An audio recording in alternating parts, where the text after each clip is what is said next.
Buenas tardes a todas y todos. Es un placer presentar esta mesa redonda en el marco del ciclo de actividades organizadas con motivo de la exposición Estado de Sitio recientemente inaugurada en la Sala Mos Salvador de Logroño. Soy Blanca de la Torre, comisaria de la exposición, junto con Fernando Gómez de la Cuesta, quien también me acompaña. También tenemos con nosotros hoy dos de los artistas participantes, Carlos Aires y Alan Carrasco. Estado de Sitio es una producción de Sala Mos Salvador y Green Ice Projects financiado por Cultural Rioja, un programa financiado por el Ayuntamiento de Logroño y el Gobierno de La Rioja. El proyecto surge originalmente cuando hace un par de años Juan García Calvo, director de la sala, contacta conmigo para invitarme a desarrollar un proyecto con motivo de la conmemoración del 5º centenario del sitio de Logroño. Tomando este evento como excusa, queríamos traer esa idea de estado de sitio a la contemporaneidad y crear una exposición que reflexione sobre los estados de sitio en el presente. La pandemia de la COVID-19 atravesó ese proceso y aportó una capa más a esa idea de estado de sitio, y la idea era pues, explorar la colisión de los relatos en un momento en el que los estados de alarma y de excepción nos han colocado en esta coyuntura singular donde consideramos que las artes visuales se muestran como un lugar o un espacio idóneo para mostrar sus mecanismos de resistencia. Partiendo de estas premisas, seleccionamos 8 artistas: Carlos Aires, Eugenio Ampudia, Alan Carrasco, Nuria Güell, Maider López, Cristina Lucas, Paula Rubio Infante y Julio Sarramián.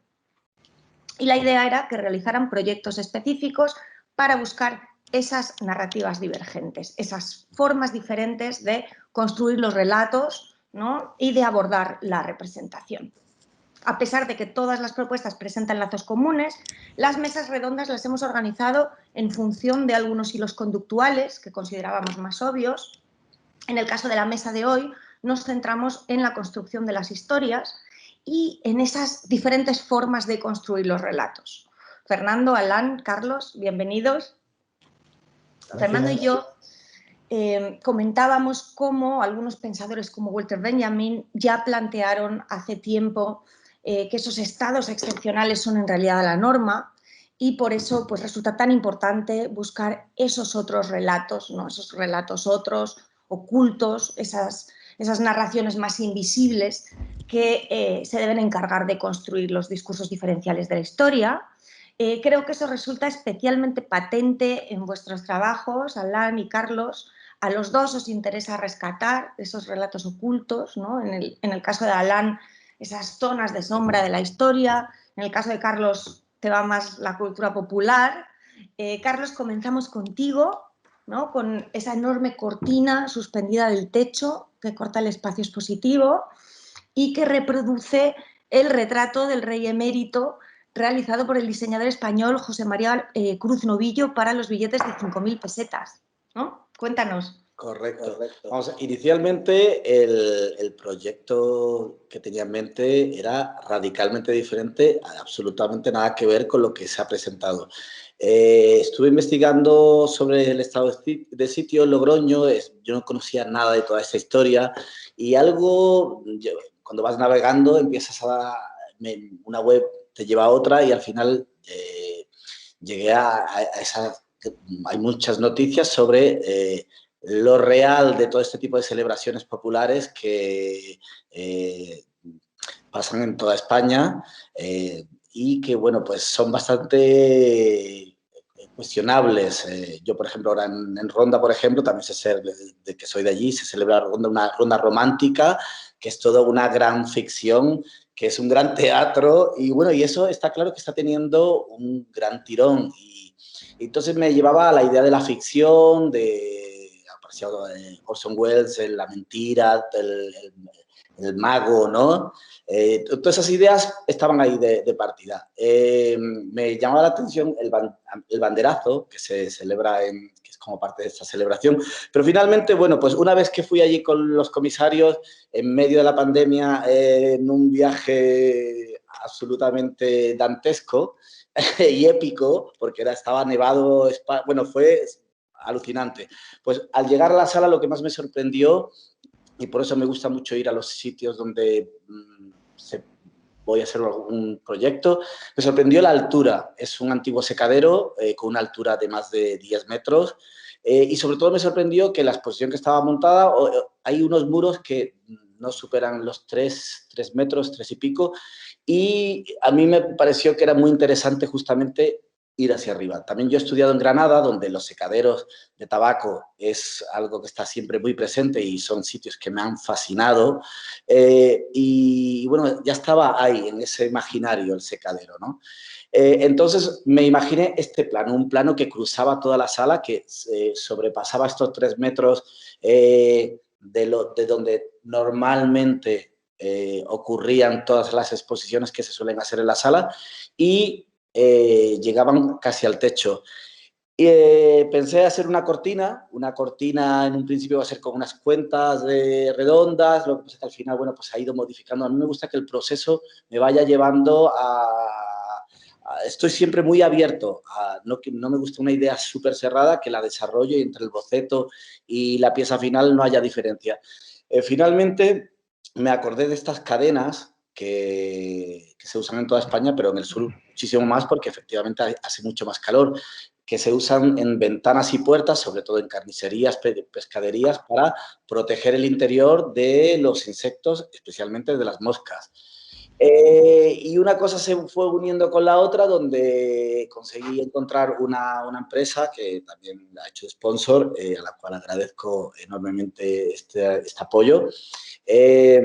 Y pues realizamos esta cortina de más de 6 metros y medio de alto, que cruza toda la sala con esta imagen, efectivamente, lo que decía Blanca, del retrato del rey emérito, Juan Carlos, del billete de 5.000 pesetas de Cruz Novillo, que es alguien también que me fascina, es un diseñador que me parece un artista bastante alucinante y del que se sabe bastante poco todavía, creo, en España. Entonces, bueno, pues se hizo una modificación del retrato, dudé si hacer el billete completo, al final fue solamente el retrato.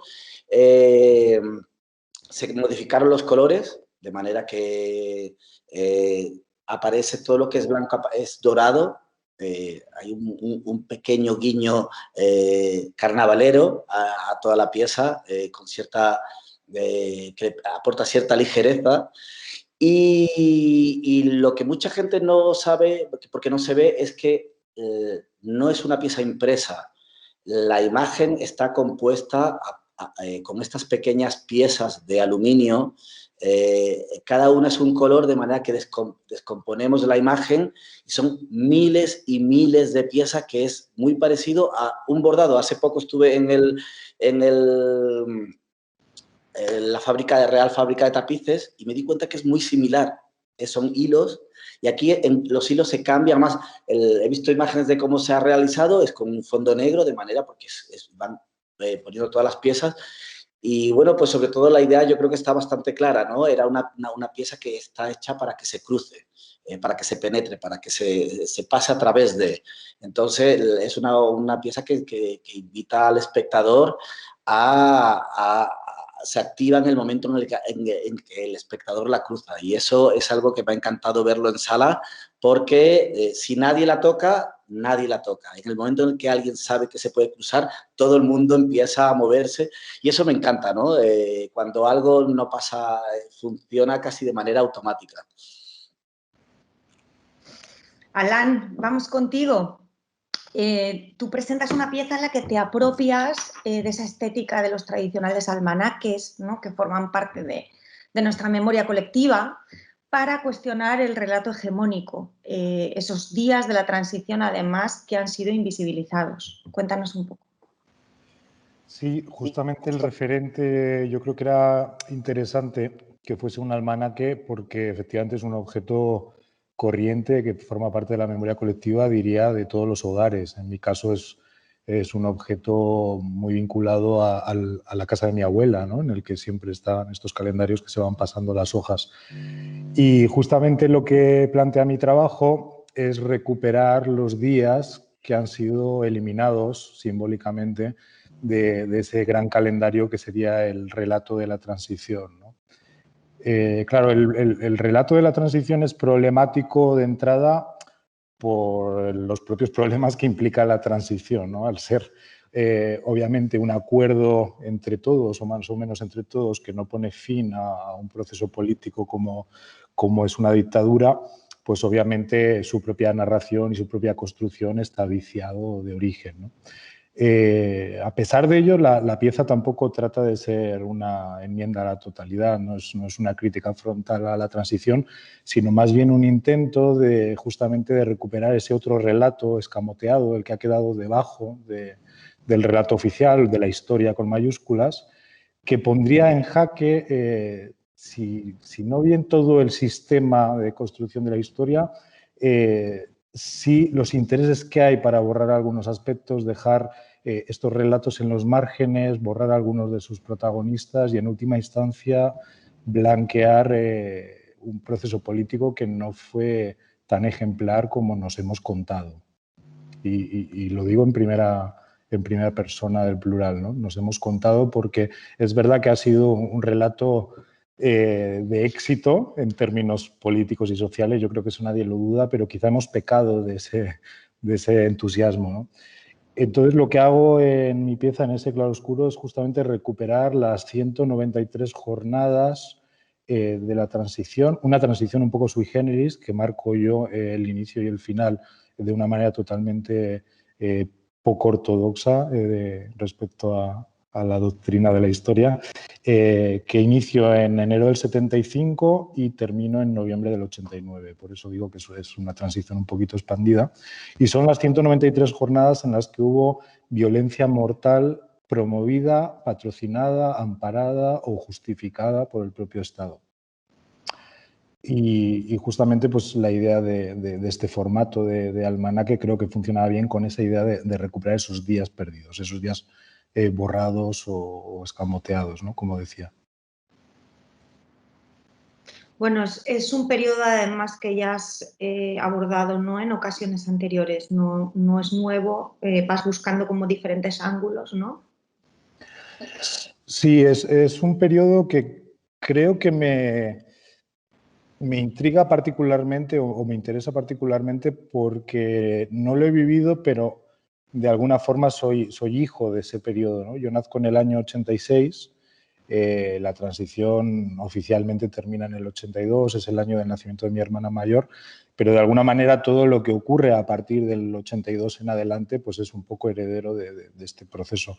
Y es un periodo que creo que marca definitivamente lo que va a ser el país en adelante, ¿no? La integración en la Unión Europea, el sistema de partidos, la legalización condicionada del Partido Comunista, la aceptación de la monarquía, evidentemente, ¿no? Y aquí lanzo un capote a Carlos con su Juan Carlos. Y sí, lo he trabajado en una pieza que se llamaba Resiliencias, que expuse en el MACBA de Barcelona, que pretendía ser también una gran cronología o cartografía visual, si queremos llamarlo así, que trataba de recomponer el relato de la transición buscando ciertas microhistorias, ciertas conexiones que también quedaron de alguna manera sepultadas en ese gran relato de éxito que vino pues de alguna manera avalado por las Olimpiadas de Barcelona, la capital europea, Sevilla 92, ¿no? La Expo, toda una serie de eventos que de alguna manera ratificaban lo bien que lo habíamos hecho todo. Y creo que a partir de esa experiencia personal, de ser hijo de la transición de alguna manera, también de haber vivido de pequeño la violencia, ¿no? Los últimos estragos de la violencia armada, tanto de ETA como de aparatos parapoliciales, etcétera, cuando vivía en Pamplona, pues creo que hay un interés desde mi infancia de repensar cómo nos hemos dado ese pacto de narración. Y en última instancia de repensar el propio aparataje de cómo se construye la historia y quién la construye. Y cómo en muchas ocasiones como ciudadanos apenas podemos aceptar ese relato de manera unidireccional, nos viene dado y lo aceptamos, ¿no? sin mayor cuestionamiento. Sí, lo cierto es que, visto con una perspectiva y aunque su génesis fue completamente distinta, las dos piezas tienen unos puntos en común que son bastante evidentes, ¿no? Hay algo que tiene que ver con los planteamientos que que se hacían desde la propia tesis curatoria en estado de sitio, y es ese sitio al que nos somete la construcción de los grandes relatos, ¿no? Cómo nos oprime, cómo oprime nuestras conductas, oprime también nuestras maneras de percibir, de ver, de hacer, a partir de una construcción, en muchas ocasiones hegemónica, que nos va parametrando, ¿no? Que nos va limitando a ambos lados y que nos va dirigiendo por un camino que tiene muy poco de libre, ¿no? Y en ese caso yo creo que estas dos piezas lo ejemplifican muy bien, ¿no? Porque la transición es uno de esos grandes relatos. Me gusta mucho Alain cuando dices relato de éxito, ¿no? Indudablemente ha sido un relato ultra bien vendido, ultra bien montado, pero es un relato limitado y limitante, ¿no? Absolutamente. Y si hay otro relato de éxito hasta hace bien poco, pero los éxitos a veces dejan de serlo, es el de la monarquía, ¿no? Es un relato que nos ha acompañado durante mucho tiempo y que también nos ha indicado unos determinados caminos, que también se ha conectado con el éxito, ¿no? Con esa especie de savoir-faire, con unas cosas que destilaban todos aquellos grandes relatos que, bueno, a base de rascar, a base también de artistas como vosotros, que ponen el punto crítico en determinadas cuestiones, pues a veces se van descascarillando, ¿no? A mí me gusta la pieza de Carlos, me parece que es una pieza muy efectiva, no solamente por ese gesto que le propones al público, ¿no? Sino también por el icono que se elige, ¿no? Un icono de diseño, al final un diseño muy reconocible, de unos billetes que han estado en el imaginario popular durante muchísimo tiempo y que siguen estando a pesar de no ser ya moneda de curso legal. Y ese retrato, ¿no? En ese retrato del rey hay una metáfora que realmente tiene cierta belleza, ¿no? Es efectiva y bella, ¿no? Porque, bueno, es cómo se consolidan las instituciones, cómo se consolidan las instituciones a pesar de las personas, cómo podemos traspasarlas, cómo podemos traspasar determinados momentos de la historia para ir al otro lado, y a veces ese otro lado se parece sospechosamente a lo que acabamos de dejar, ¿no? Entonces tiene ahí esa carga que tiene mucho de poesía también. Pero a mí me gustaría saber, Carlos, cómo elegiste esa imagen, si barajaste otras imágenes antes en la construcción de esa pieza o fue prácticamente inmediato. Prácticamente inmediato no. Sabéis que yo llevo trabajando con billetes años. Es un tema que me fascina. Además que el inicio de este trabajo es, como siempre, casual en mí. Veo un vídeo de Serge Gainsbourg, mientras vivía en Bélgica, quemando un billete de no me acuerdo cuántos francos franceses en televisión, y leo que es multado que es un acto de vandalismo. La idea me fascina, pero me fascina sobre todo porque viene de la mano de Serge Gainsbourg. Te quiero decir que la música siempre parece que anda por debajo de todo lo que hago, además desde un punto de vista totalmente autobiográfico. Entonces, toda esta idea del retrato en el billete me parece, aparte que se nos olvida que son unos grabados maravillosos. Ahora, por ejemplo, últimamente estoy trabajando con billetes africanos, todo el tema de los animales, por ejemplo, ¿no? Y es que son de una belleza, bueno, se nos olvida que hay un trabajo artesanal alucinante.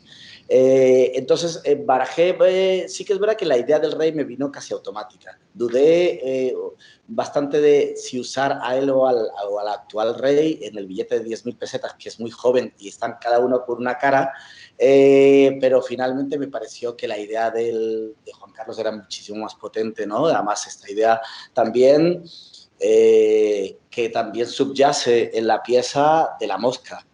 Te quiero decir, la mosca es un insecto que aparece, se posa en casi todo lo que hago. Igual que la música casi todo lo que hago tiene una banda sonora, la mosca es ese insecto que, siempre lo comento, viví muchos años en Bélgica y vi una exposición maravillosa en Gante sobre la mosca en los cuadros flamencos.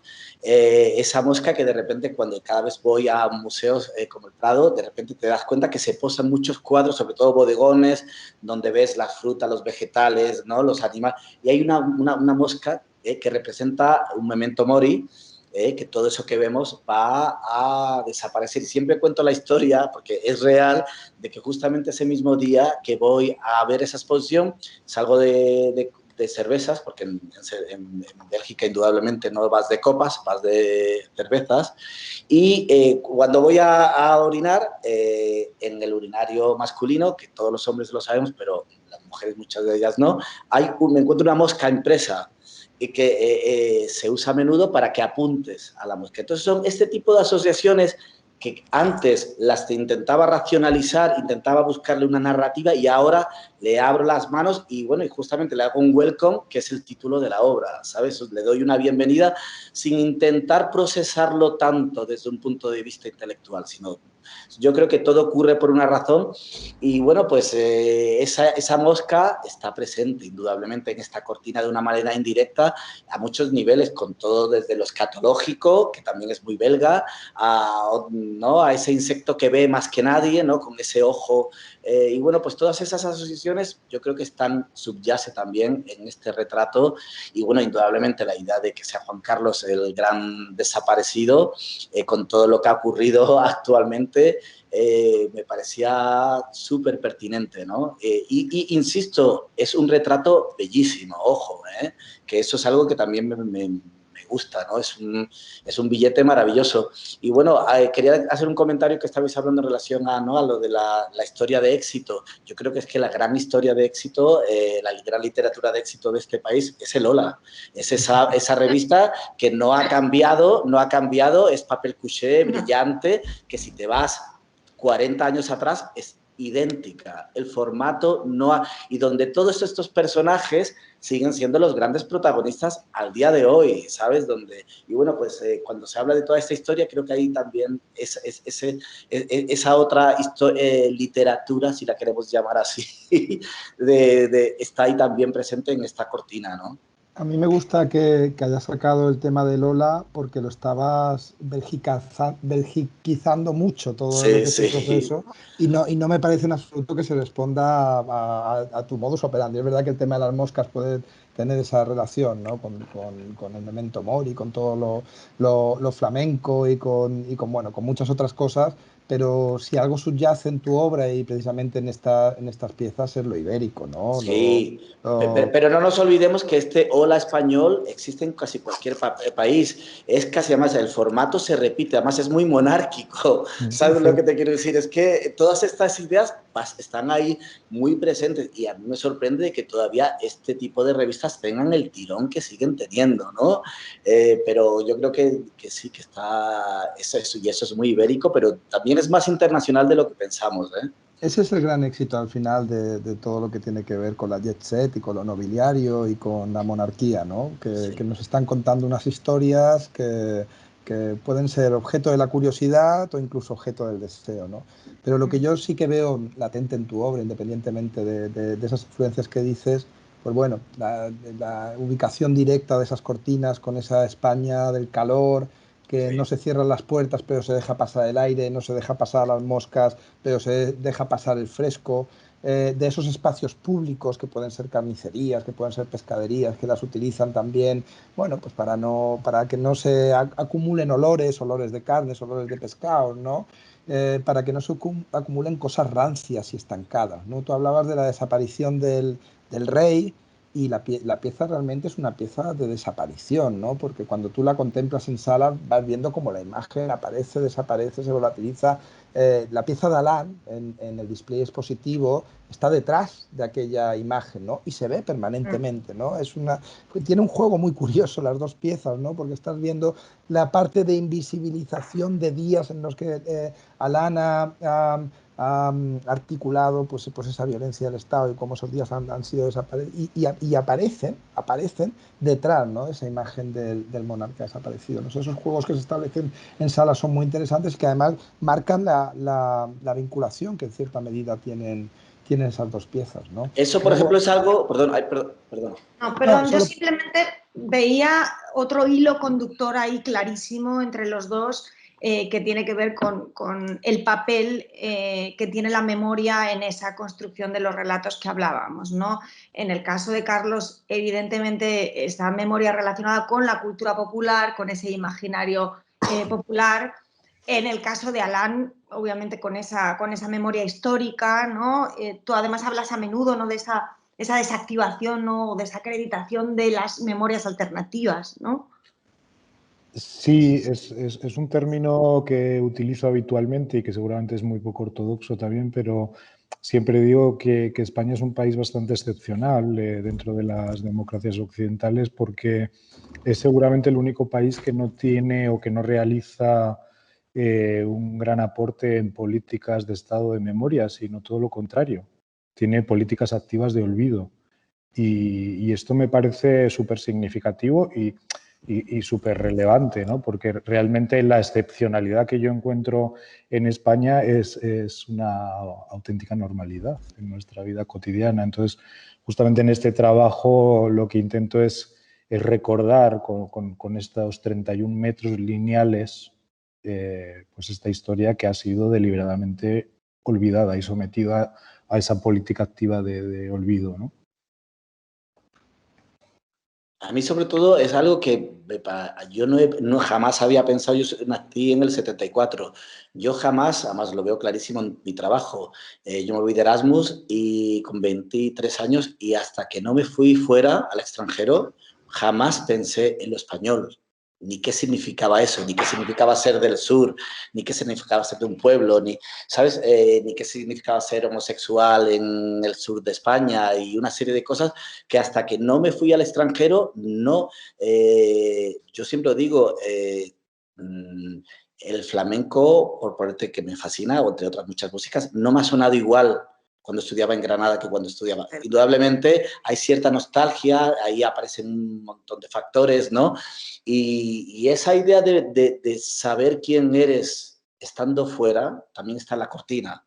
¿Sabes? Te digo, es saber quién eres estando al otro lado, ¿no? Y yo creo que esa distancia, en mi caso, ha sido súper necesaria para, sobre todo, darme cuenta de que por estar España cerrada al mundo por una dictadura hasta el 74, hay un material alucinante que desde el mundo del arte contemporáneo, sobre todo en los 80s y los 90s, se ha denostado totalmente y se ha castigado incluso. Te quiero decir, ser moderno en España era imitar, y sigue siéndolo, te quiero decir, en España ser moderno es imitar otra cosa de fuera, ¿no? Cuando creo que aquí hay un material que si empezamos a aproximarnos a él sin ningún tipo de complejo, a mí me parece apabullante, ya te digo. Y yo creo que hay que empezar a quitarse la caspa primero de los hombros y el complejo de decir, ostras, pues trabajemos con esto, ¿no? Yo recuerdo, estando en el extranjero, hice una serie de fotos del bombero torero. Explícale a alguien que no sea español que eso existe.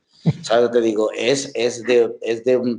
bueno, lo tiene todo, desde el dolor a todo lo bueno y lo malo en una, y es algo que para nosotros, para mí era súper normal, era parte de una memoria. Entonces yo creo que justamente mi aproximación a todo esto es casi desde lo vivido, ¿no? Desde una memoria que es real, ¿no? Bueno, es que yo creo que ese complejo, que es un complejo inoculado, ¿no?, de los españoles, es otro relato de control, ¿no? Es otro relato en el que nos obligan a subestimarnos continuamente en comparación con, ¿no? En comparación con lo de fuera, en comparación con lo extranjero. Y bueno, hay una referencia que no sé si es voluntaria, directa o no, con ese bienvenido y ese bienvenido Mr. Marshall tan berlanguiano, ¿no? Y esa forma bueno, pues yo creo que sí, hay otra forma de controlarnos, ¿no? Es inocular ese tipo de relatos que al final nos quitan la confianza en nosotros mismos, ¿no? El caso de la película de Berlanga pues lo deja muy en evidencia, ¿no? De una manera muy irónica, muy sarcástica, ¿no? Y tu pieza ahí pues coincide en ese título, no sé si de una manera deliberada. Y que ese bienvenido Mr. Marshall creo que casi lo vemos constantemente actualmente en casi todos los museos e instituciones españolas de arte contemporáneo. Ojo, que yo siempre lo digo, y eso es algo que también me gustaría que se ponga encima de la mesa desde mi punto de vista. Esta ha sido una de las pocas exposiciones donde digo, he contado con el mayor presupuesto, que es casi nada, y que está muy bien, oye, chapó, pero que yo llevo en un país donde que te den una opción para una posibilidad real, no que es bueno para tu carrera, sino para que tú puedas hacer una pieza como esta, es casi inexistente. Yo el apoyo en este sentido desde una institución, desde Curators, es casi nula. Y yo creo que esto o lo cambiamos nosotros o seguimos perpetuando esto que encima todo el mundo critica. ¿sabes? Entonces yo creo que ya va siendo momento de decir, ostras, vamos a intentar apoyar este tipo de creaciones que si no, para mí sería casi imposible. Y en ese sentido, de verdad, aquí públicamente os lo agradezco que deis esas condiciones a artistas como yo que puedan hacer esta locura, ¿no? Chapó. Sí, supongo que la precarización, ¿no?, de las artes visuales es otro de esos grandes estados de sitio, ¿no? Sí, sin duda, la precarización de las artes visuales y un ninguneo constante, ¿no?, en lo que tiene que ver con producciones y presupuestos que nos ha llevado a una deriva, ¿no? Hablábamos en la presentación de la exposición lo importante, y que lo ha dejado en evidencia precisamente este momento de pandemia, lo importante para nosotros desde la creación contemporánea, desde el arte contemporáneo, que es hacer las cosas, ¿no?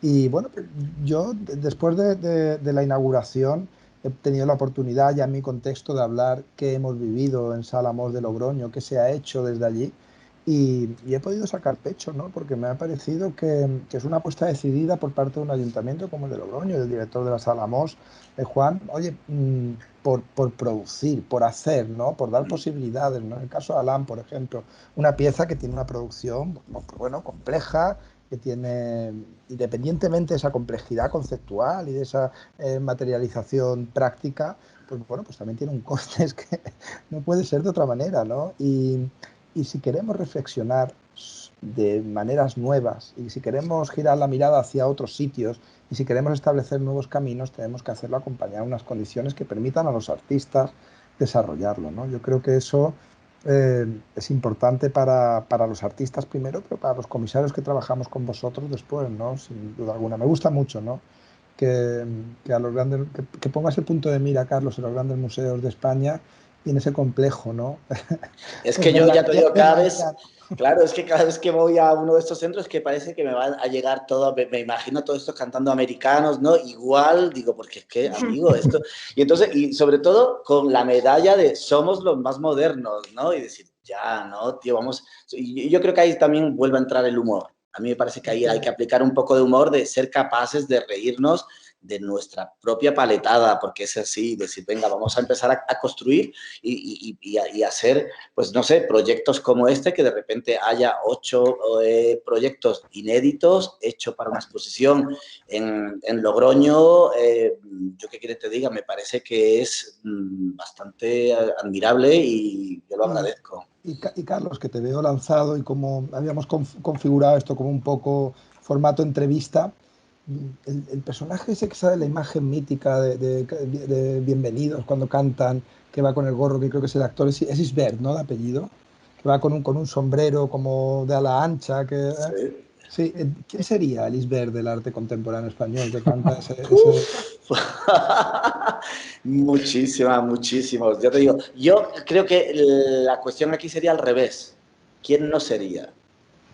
Ya te digo, yo creo que justamente quién no sería. Y entonces ahí es donde creo que puedo, en mi experiencia, apuntar muy pocos nombres, ¿no? Y en ese sentido, chapó. Es verdad que yo creo que gracias a nuevos perfiles, esto poquito a poco va cambiando, pero yo llevo ahora 10 años en España después de haber vivido 14 en extranjero y me sigue sorprendiendo esta, ¿no? El tema de las familias, el hola del mundo del arte, sabes que sigue siendo esto muy de papel brillante, cuché, pero que se queda en una cosa muy ibérica, ¿no? Yo voy a retomar el hilo entre vuestras obras. Entre muchas cosas, una de las que me llama la atención también es que en los dos casos los materiales hablan, ¿no? Hay un importante peso conceptual que recae sobre el propio material, ¿no? La cortina, en el caso de Carlos, ¿no?, con esas connotaciones de espantar a las moscas, con ese tono folk del que hablábamos, y en el caso de Alain, del fieltro, ¿no?, de deliberadamente, ¿no?, buscar esa suavidad, ¿no?, para confrontar, ¿no?, de algún modo esa violencia, ¿no? Sí, en mi caso la decisión de trabajar con fieltro de lana, es un tipo de fieltro natural, viene dado porque es un material que a mí me remite a la calidez, al abrigo, ¿no?, a la protección. De hecho, es un material que que en nuevos proyectos de arquitectura sostenible se está utilizando como aislante, ¿no? Para evitar utilizar otros productos químicos o contaminantes, y a mí me remitía obviamente a la condición rural, a mi propio pasado familiar, ¿no? A las ovejas, a la calidez, al abrigo, como decía, y me parecía que era muy interesante generar esta suerte de sinestesia en la que esta lana era agredida con un pirograbado de láser, con un fuego que quema y deja esta cicatriz, que es este día que ha intentado ser borrado y que de alguna manera trató de recuperar en la pieza. Entonces, el material era súper importante para esta producción, y es verdad que ha problematizado muchísimo la gestación de la obra, porque he tenido que pedirlo fuera, hubo problemas con el envío y ahora estoy hablando desde Italia. La propia producción es realmente desagradable porque el quemado de la lana, bueno, produce un olor que os podéis imaginar, ¿no? Pero creo que es súper importante esta relación de material y de sensaciones, ¿no? Que provoca la pieza, y creo que entronca muy bien con lo que pretende contar la propia obra. Bueno, y a mí me parece además una pieza sobrecogedora. Yo creo que hablando de materiales, ya que introduce, ¿no, Blanca, el tema, la elección que has tenido de ese fieltro, ¿no? De esa cosa suave, de esa cosa incluso te diría que agradable, sensual, ¿no? Y esa agresión violenta mecánica, pero también por acumulación, ¿no? El display expositivo que has escogido, la acumulación de tantos días, que eso abarque tres paredes, que en el espectador, que el público esté rodeado de toda tu pieza desde determinadas perspectivas, eh, rodeado, sitiado por tu propia pieza, ¿no? A mí eso me parece que es un acierto, ¿no? Porque al final partes de una formalización pequeña, cada una, podemos decir, las unidades que componen esa gran instalación tienen el formato que tienen aquellos calendarios que se utilizaban antes, con el santoral abajo, con el número de determinado tamaño, que se ponían de sobremesa, que los tenían allí, bueno, pues en las oficinas y demás, ¿no? Para también tomar sus notas, y tienen ese tamaño, ¿no? Es un tamaño más o menos estándar, pero claro, la acumulación de días y luego cómo has utilizado también la vitrina de documentación con todas aquellas fotos que aparecen anónimas de unas caras que luego busca la relación a partir de la propia cartera de la vitrina, y te das cuenta que son aquellas personas que han sido asesinadas, desaparecidas por esa violencia directamente infligida por parte del Estado. Pues la verdad es que creo que es una pieza que por supuesto cuadra perfectamente dentro de lo que es el statement de la exposición, pero que es muy eficaz también, ¿no? Que tiene una fortuna a la hora de relatar los conceptos con muy pocos medios, y no me refiero a que no haya habido medios económicos, sino que con muy pocos resortes, apelando a muy pocas cosas, consigue una eficacia muy grande, ¿no? en la manera de entenderla por parte del público, ¿no? Y creo que eso es un acierto por tu parte, Alan. Pues sí, te agradezco mucho. La verdad que la intención era un poco...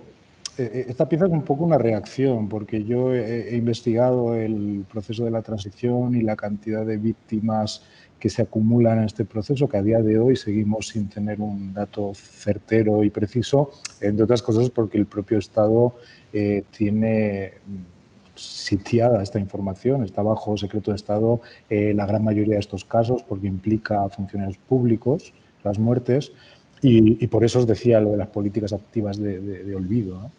Entonces, cuando yo me pongo a investigar esta cuestión, ya hace bastante tiempo, es un tema que me preocupaba, pero es ahora cuando lo formalizamos para estado de sitio, me doy cuenta de que estamos hablando de más de 5 centenares de muertos. Entonces, cuando yo he comentado esto en alguna ocasión, he encontrado la respuesta lógica, que es la incredulidad.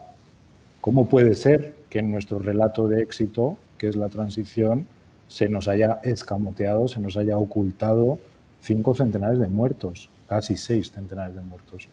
Entonces, es verdad que esta formalización final es una reacción a eso. Es como, esto ocupa 193 días de jornadas de muerte. Estas son algunas de las personas que perecieron, y las pruebas están ahí. Otra cosa es que queramos seguir creyendo en el gran relato o pasemos a hacer un poquito de ejercicio de rescate, ¿no? De ir un poquito más profundo, de sumergirnos en estos márgenes, ¿no? Que quedaron por ahí. Entonces, sí, la idea justamente es esa, ¿no? Entrar en sala y quedar sobrecogido por una historia que no nos contaron y que nos sorprende, obviamente nos sorprende y nos pilla desprevenidos. A mí el diálogo a nivel formal y conceptual de las dos piezas me parece que conforme más las pienso, más desde un punto de vista, indudablemente, el aspecto formal en mi caso va siempre de la mano de lo conceptual, es algo que lo hago casi siempre. Pero en este caso algo con lo que no contaba es justamente esa transparencia de la que hablaba Fernando, que de repente esa imagen tenía algo fantasmagórico y donde lo que se encuentra detrás, que es la pieza de Alain, se aparece, ¿no? Como otra especie de imagen fantasmagórica. Y después hay algo que me he ido dando cuenta con el tiempo, que justamente en la pieza de Alain que está el fieltro, ¿no? Esta especie de Joseph Beuys que le da la mano a Norit, ¿no? Al tarro de Norit, y que esto suave me lleva a algo como muy cálido, frente a justamente lo contrario de la frialdad, del aluminio, ¿no? de la dureza. Entonces son como casi dos opuestos que se mezclan a través de esa transparencia. Y bueno, y funciona muy bien, sin duda. Eso me parece que está bastante bien. En los dos casos, además, habéis tenido un largo proceso, ¿no? de trabajo, de investigación, pero también un proceso en el que obviamente estabais barajando otras opciones que estuvisteis comentando con Fernando y conmigo a lo largo de este tiempo. En tu caso, Carlos, comentabas que tuviste clara, ¿no? la cortina cuando visitamos juntos el espacio y viste esa altura, pero originalmente además nos planteabas incluir esa imagen, ¿no? Que era ese grabado del sistema reproductor femenino, ¿no? Del siglo XVI, ¿no? Cuenta un poco, que yo creo que es interesante ir. Sí, vamos a ver, todas estas imágenes de anatomía siempre me han fascinado y llevo trabajando sobre ellas, que todavía realmente no he hecho nada, pero aquí tenemos en Madrid la Biblioteca Nacional, que para mí es una de las grandes joyas de la corona, donde yo recuerdo la primera vez que me hice el carnet hace 10 años cuando llegué a Madrid, y me dicen, pide un libro, y pedí un libro de Berzelius, y me traen uno original, te quiero decir, donde tú estás solo con tus guantes, yo con los auriculares, te lo juro, ese libro te das cuenta que no es solo un libro, es muchísimo más.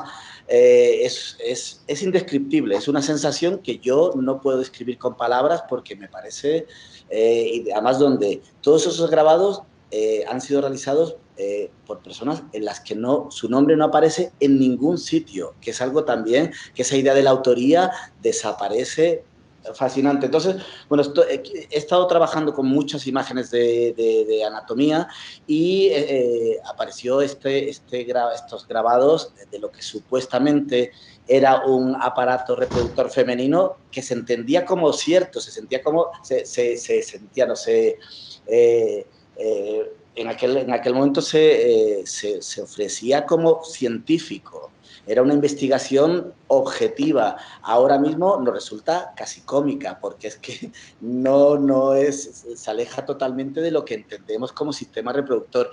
Entonces aparece de nuevo esta idea de lo falso y unos grabados que era ciencia, era objetivo, y ahora mismo ya no lo son. ¿Quién nos dice que toda esta historia de nuestra historia ibérica, de aquí a no muy lejos, no va a ser cierta tampoco? No estaremos a lo mejor ¿no? Como yo siempre lo digo, estoy seguro que nuestra sociedad, yo lo pienso cada vez que estoy rompiendo billetes, una sociedad que por un trozo de papel que le hemos dado un valor, que no lo creemos, además un trozo de papel que ya sabemos que cuando es nuestro no lo poseemos porque destrozarlo es ilegal, y que ese trozo de papel cruce cualquier catástrofe mundial, si tú te pones a pensarlo, es absurdo, tiene algo hasta humor y que ni siquiera no lo cuestionamos. Tiene algo que me viene a la mente Buñuel y el surrealismo de decir, la gente se tiraría a la calle con pistolas a disparar. Y yo creo que eso lo tenemos tan asimilado que cuando estoy montando estas piezas con todos los restos de billetes digo, pero qué absurdo soy, qué absurdo es esta sociedad. Y bueno, yo creo que todas estas cosas en el papel moneda es un material bastante flipante, ¿no? Es decir, que todo se mezcla ahí, ¿no?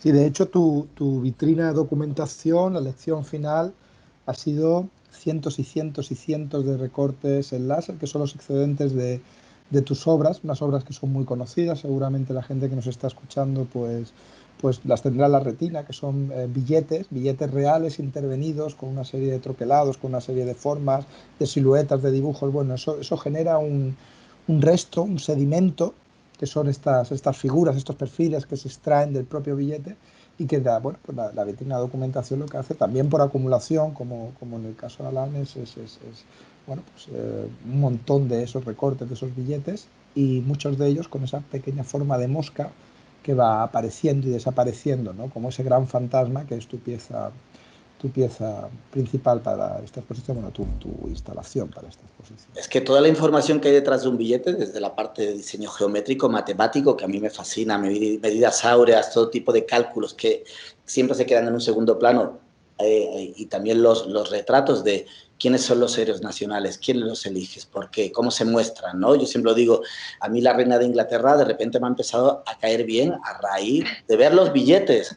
Es muy raro que alguien se muestre al mundo primero con joyas, y ella se pone su corona, y es muy raro alguien que se presenta al mundo sonriendo, y ella se enseña los dientes. Eso dentro del humor inglés es algo que solo me he dado cuenta pasado mucho tiempo. Digo, fíjate qué humor hay de una manera muy extraña en este modo en el que ella se presenta, porque, bueno, es todo un tema, ¿no? De por qué son estas personas.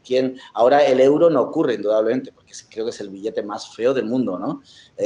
Pero no hay retratos, pero sí que es verdad que todo el tema de los retratos en el billete, ahí hay una lectura sociopolítica maravillosa, ¿no? Alan, en ese proceso de creación o de conceptualización de la pieza, un proyecto que nos proponías también o nos hablabas de la posibilidad de que girase en torno a aquella pistola, ¿no?, que fue la primera arma impresa, ¿no?, mediante tecnología 3D. Sí, empecé trabajando justamente con el caso de la pistola Liberator de Cody Wilson, que es un estudiante de Derecho de Texas, que en el año 2013 liberó precisamente, después de hacer una demostración ante prensa de un disparo real de munición de 8 milímetros con un arma impresa diseñada por él, liberó los planos para que cualquier persona pudiera imprimir a partir del archivo STL este arma en su casa. Obviamente, Estados Unidos rápidamente se puso en marcha para evitar la propagación de estas instrucciones y de estos archivos. Pero claro, realmente me parecía un punto de partida muy interesante porque obviamente es un arma ineficaz, es un arma torpe, tosca, ni siquiera está pensada en términos de diseño ni de utilidad, sino más bien es un arma que pretende abrir un debate político, que es el debate sobre el monopolio de la violencia y quién puede ejercer violencia y quién no. Esto me llevaba obviamente a pensadoras como Arendt o el propio Benjamin, ¿no?, y este diálogo sobre la violencia que plantean en sus libros. Pero lo que de verdad me interesaba de todo este caso, más allá de la realidad norteamericana, que es salvaje. En Estados Unidos hay cerca de 38 o 40.000 muertos al año por armas de fuego. Lo que me parecía verdaderamente interesante era que el país que más descargas había realizado de estos planos, de estos archivos 3D, no era Estados Unidos, era precisamente España, uno de los países más restrictivos en el tema de posesión de armas. Entonces ahí se me planteaba una paradoja interesante que me servía para reflexionar en última instancia sobre estas cuestiones que nombraba, ¿no?, de la hegemonía y de la capacidad legal de ejercer violencia, quién puede, quién no y por qué, ¿no?, y cómo se avala legalmente este asunto. Luego, obviamente, el fetichismo histórico que me acompaña, yo creo que en todos los proyectos, va desde el propio nombre del proyecto de este chico, Wilson, es el nombre, ¿no?, de la pistola. Liberator hace referencia a un arma monotiro que en el año 45 Estados Unidos produjo de manera masiva en plantas de fabricación de automóvil. Era una pistola prácticamente de chatarra, era una especie de plancha de metal troquelada y plegada, que se lanzaba en la Europa asediada por el nazismo para ayudar a la resistencia. Era una pistola monotiro que en muchas ocasiones incluso fallaba el tiro, o sea que ni siquiera era un arma muy eficaz, pero sí pretendió ser de alguna manera una ayuda logística para la resistencia en el norte de Francia, ¿no? Se llamaba precisamente la LAMP FP45 Liberator, ¿no? Entonces había una referencia que también me llevaba a esos momentos de resistencia contra la barbarie, ¿no? y contra el claroscuro, ¿no? Al que hago referencia en mi título. Y me parecía muy interesante esa curiosidad de que fuera España, precisamente el lugar donde más interés había despertado este artilugio totalmente tosco, ¿no? Para imprimir en 3D.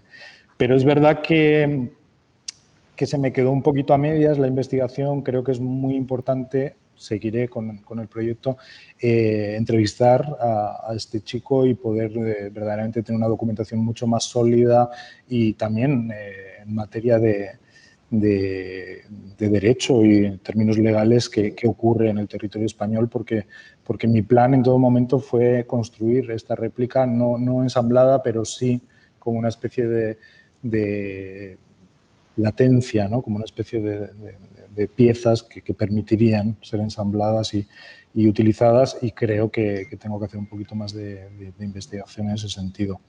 Alan, ¿tú no crees que está eso presente en el arma, en el modo en el que están hechas la pieza, como los fieltros, ese fuego de cuando se dispara, de que a mí me parece que es muy interesante justamente un aspecto que a mí me fascina de esa pieza es el aspecto olfativo. Hay un olor a quemado, yo será que lo conozco, no sé si a lo mejor es porque el que lo conoce, que es muy cercano a cuando se quema pelo, que es un color que todo el mundo tenemos en la memoria, que a mí me resulta súper desagradable. Además, es un olor que una vez que se te penetra ya parece que no te lo puedes quitar. Y hay ese aspecto de lo quemado, del fuego, de la violencia de ese fuego, está en el quemado de los números. No sé si es algo que me viene a mí o ¿lo has pensado? No lo había vinculado nunca al disparo, pero es verdad que estas armas tan precarias, al propio Cody Wilson le pasó en uno de los testeos, le explotó en la mano y le quemó la piel, ¿no? Entonces esa idea como de un disparo fallido, ¿no? que quema, no lo había pensado en relación a la pieza, pero definitivamente en los calendarios está ese olor. Y diría que los visitantes que se acerquen a sala y se acerquen mucho a mi pieza todavía lo percibirán, porque definitivamente está ahí, está el fuego, está el quemado, está incluso el cerco, ¿no? del fuego alrededor de... ¿Cómo has convivido con ese olor? Te diría que todavía huele el estudio, fíjate. Claro, porque es un olor en serio. Los que cortamos cosas es un olor que no se va. Es como cuando el pescado en la mano que parece que te lavas y nunca se va. Pero el olor ese es un olor que pues yo incluso abro cajas con restos y sigue ahí. Todavía es una huele, cosa sí, como la humedad de casa, ¿no? Que no se va, ¿no? Es el que parece ¿cómo has convivido con este olor? Ha sido un poco desquiciante, porque yo tengo ahora mismo el estudio aquí en la Academia de España en Roma, tengo el estudio de producción aquí abajo y el dormitorio arriba, en una especie de mezanine de segunda planta, y llegó un momento en que era imposible. O sea, yo tenía abierta la circulación de aire cruzado para ver si así iba o venía, y yo creo que en realidad subía y se impregnaba en todo, la ropa te olía así. Claro, al final son casi 200 piezas, son muchas horas de trabajo de quemado, y yo, como te digo, casi sin bromear, creo que todavía huele un poco por aquí, ¿no? Después del tiempo. Sí, hablábamos antes, ¿no? De la importancia de los materiales, de la importancia también de la estética, ¿no? en vuestras piezas, ¿no? Yo creo que es una manera también muy interesante, ¿no? De llegar a determinados resultados. En el caso de Alan, bueno, pues al final esa lana apela al cordero, ¿no? A un animal inocente, a ese animal que es sacrificado, ¿no? En las religiones y bueno, tú mencionabas a Boyce, ¿no? Y quizás no son las liebres muertas, son los corderos muertos, esas personas inocentes que al final están expiando o son, digamos, las víctimas fundamentales de ese relato, ¿no? Al que nos estamos refiriendo constantemente y al que tenemos que supeditarnos, ¿no? Entonces, bueno, no tenemos que olvidarnos que nosotros nos dedicamos a arte contemporáneo, arte visual, y hay esas, ¿no? Esas equivalencias directas, esas metáforas que también buscáis vosotros y con ese acierto, ¿no? Entonces, bueno, a mí me parece que, como tú bien decías, Carlos, antes, cuanto más lo pienso, más acertado me parece haber puesto en relación esas dos piezas visualmente también, ¿no? Creo que eso da un recorrido. En el formato que se hizo de inauguración, se intermedió mucho, ¿no? Se configuraban diferentes grupos y todos los que estábamos allí pues intermediamos con las piezas. ¿Tuvisteis alguna sorpresa en el feedback que recibisteis del público de la inauguración sobre vuestra pieza? ¿Alguna perspectiva que vosotros no habéis contemplado y que apareció? ¿Algo que os resultase especialmente interesante de esa comunicación que se establece pieza, artista y público? Para los dos. Sí, yo sin lugar a duda. Fue súper interesante porque obviamente hubo una gran parte de incredulidad por parte de algunas personas, como comentaba antes. Había evidentemente adversarios ideológicos en el público, como en cualquier faceta y en cualquier lugar de la sociedad, pero incluso ellos terminaban aceptando el rigor que había en esa enumeración y que aquello no era un invento. Por lo tanto, cómo querían ellos interpretar la historia de lo que había ocurrido, cómo pretendían justificar esto, de pronto cortocircuitaba, ¿no? Entonces el diálogo fue muy bonito, fue muy honesto. Por parte, gente que me dijo incluso, yo no tenía la menor idea de esto y lo he vivido, me decían algunas personas, ¿no? O sea, a diferencia de ti, que eres muy joven, me decían, yo lo he vivido y sin embargo no tenía la menor idea, ¿no? Entonces, para mí fue muy interesante porque vi que sí que había una reacción, bueno, no sé cómo decirlo, útil, ¿no? Por parte de la pieza, porque generaba pues una serie de reflexiones más allá de lo simbólico, incluso vitales, ¿no? De decir, hostia, ¿cómo viví yo aquellos años que ni me enteré de esto, ¿no? ¿Cómo hemos podido estar tan empanados, tan engañados, ¿no? Con toda esta Había cuestión. otra que a mí me resultó muy curiosa también en tu pieza, que era emocional, simbólica, que la gente buscaba los días significativos para ella, Para su para propia saber vida, si sí. había habido violencia de ese Sí. tipo en un día que era especialmente significativo para esa persona, en positivo, en negativo. Bueno, Sí, buscaban, es verdad, los cumpleaños, aniversarios de pareja, etcétera. Sí, incluso hubo un diálogo muy interesante con una chica que era estudiante de comisariado en Pamplona, que ella venía de Argentina. Entonces, buscaba la relación entre las dos historias, ¿no? La dictadura argentina y la transición española, que por otro lado tiene una conexión histórica clarísima. Y decía, claro, imagínate si planteásemos una pieza así, ¿no? Si planteásemos todas las víctimas de Argentina en este sentido, ¿no? O en esta dirección. Y también me pareció interesante porque ella, obviamente, ajena a nuestra historia, bueno, quizás había algo, quizá no, pero viniendo desde otro lugar, también buscaba esa relación con su propia historia y eso me pareció muy interesante. Y en última instancia hubo gente que conocía a algunas de las personas que estaban retratadas en la vitrina, cosa que me pareció especialmente, lo estoy diciendo y se me está poniendo un poco la piel así, porque realmente sintieron mucha emoción. En este caso eran víctimas del 3 de marzo de la masacre policial de Vitoria y para esta persona fue como muy importante ver que me había acordado de su conocido, ¿no? Entonces, bueno, hubo reacciones muy bonitas, muy emotivas y sobre todo de muchísimo respeto, ¿no? Incluso la gente que seguramente estaba en las antípodas de mi pensamiento, pues pudimos mantener un diálogo que creo que en España no es tan fácil. Y no lo fue entonces y ahora da la impresión de que empieza a ser más difícil que nunca otra vez, ¿no? Entonces, este espacio de la exposición permitió ese respeto mutuo, ¿no? Y al ese final diálogo honesto. recuperar esos relatos escamoteados que bien explicabas al principio, ¿no? Perfecto. Bueno, yo creo que ya estamos un poquito fuera de tiempo. No sé si queréis añadir alguna cosita más, algún comentario, alguna reflexión. Bueno, yo por mi parte, un poco acompañando al compañero Carlos, también daros las gracias por el apoyo, también al Ayuntamiento de Logroño, porque es verdad que es una situación totalmente excepcional, ¿no? Este apoyo económico y logístico para hacer una obra nueva es algo único. Dice muchas cosas a favor de Logroño y muchas cosas en contra del aparato sistema del arte español, ¿no? De los Isbert, ¿no? De Bienvenido Mr. Mercer, que Total, nos hemos dejado en el anonimato. pero en ese sentido sí, agradecer incluso a la ciudad, ¿no? Que también nos ha acogido, por mi parte. Sin duda, yo igual. Yo el mayor agradecimiento es este, ¿no? El hacer posible, es real. No lo estamos contando. Lo más aburrido que estamos haciendo seguramente es esto. Lo mejor está ocurriendo allí. Entonces, el hecho de que ocurra, de que sea posible que hagamos estas locuras, me parece que ahora mismo es algo que yo no tengo palabras para agradecer al Ayuntamiento, a la Sala Mos, a vosotros, ¿no? Y si encima eso lo acompañas del buen vino que hemos tomado, pues, amigo, eso es... Hemos estado a punto de conseguir hacer esta tertulia entera sin mencionar, sobre una exposición en Logroño, sin mencionar la palabra vino. Era imposible. Hemos estado casi hasta el final, pero hemos sucumbido. Lo mejor para el final. Bueno, pues aquí lo dejamos entonces, Blanca, ¿te parece? Fenomenal. Gracias, Muchísimas Carlos, gracias. por vuestro tiempo y por vuestro buen hacer. Bueno, un saludo, nos vemos pronto. Muchas gracias, nos vemos. Adiós.